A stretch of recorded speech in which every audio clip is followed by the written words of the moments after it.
Backstage. Culture Livre. Backstage ouvre ses portes aux auteurs de l'Ouest, comme chaque lundi, ça. En Ille-et-Vilaine, près de Liffré, à Melesse, pour faire la connaissance d'un auteur ancien militaire qui s'inspire de son vécu. Il a la trentaine et il s'appelle Jérémy Cohen. Jérémy a publié Émergence, c'est une fiction d'anticipation sur un monde en proie à une guerre nucléaire. Bonsoir Jérémy. Bonsoir, merci. Le tome 1 est sorti en 2021, le deuxième l'année dernière et c'est un succès Jérémy. Il est classé parmi les meilleures nouveautés par une plateforme de vente en ligne. Bravo déjà. Écoutez, merci. C'est même pour moi, j'étais surpris. Ah oui, c'est vrai ? Ouais, parce que j'ai écrit pendant le confinement et c'était vraiment parce que j'en avais envie. Je m'attendais pas à ce que ça soit classé et puis que ça fonctionne surtout, quoi. Mais alors quel a été le point de départ d'Émergence publié aux éditions Le Lys Bleu ?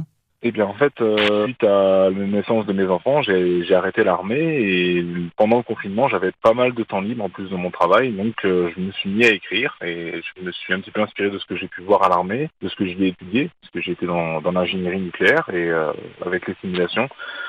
Je me suis dit, pourquoi pas en faire une fiction et j'ai commencé, puis voilà, on a aidé le roman. Cette série de romans Émergence, Jérémy Cohen, elle parle de quoi exactement ? De notre monde, tout simplement, en proie à une guerre nucléaire, et ça va être l'histoire d'un homme qui va se réveiller seul dans un abri anti-atomique, qui va être le seul survivant, et justement en sortant de cet abri, il va découvrir ce nouveau monde, en fait, tout simplement, parce que les gens, à part à travers les films, ne s'imaginent pas comment pourrait être notre monde après une guerre nucléaire, et voir que la notion de bien et de mal serait complètement redéfinie et que voilà, la nature primitive des gens s'exprimerait et on évolue en fait avec le personnage dans le tome 1 puis dans le tome 2 et voilà, c'est vraiment voir ce que deviendrait notre monde, quoi. Jérémy Cohen, ce qui est bien, c'est que dans ta série de romans Émergence, il y a un petit côté local quand même. Exactement, oui, je me suis inspiré de certaines anciennes de ma localité. J'ai même eu un partenariat avec une brasserie que j'ai pu citer dans le livre.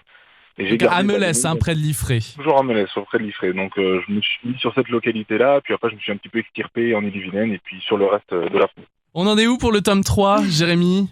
Le tome 3, il est en cours. J'en ai écrit plus de la moitié, parce que j'ai essayé vraiment de faire un dénouement auquel personne ne s'attend. Ah. Et donc voilà, là je suis dessus tous les soirs. Donc c'est vrai que j'ai dû refaire quelques passages, parce que je voulais vraiment faire un dénouement qui sort vraiment à ce que mes lecteurs ne s'y attendent pas, quoi. C'est génial. Non, mais ça donne envie de découvrir la suite. Et en attendant, on peut retrouver bien sûr la série de romans de Jérémy Cohen, breton.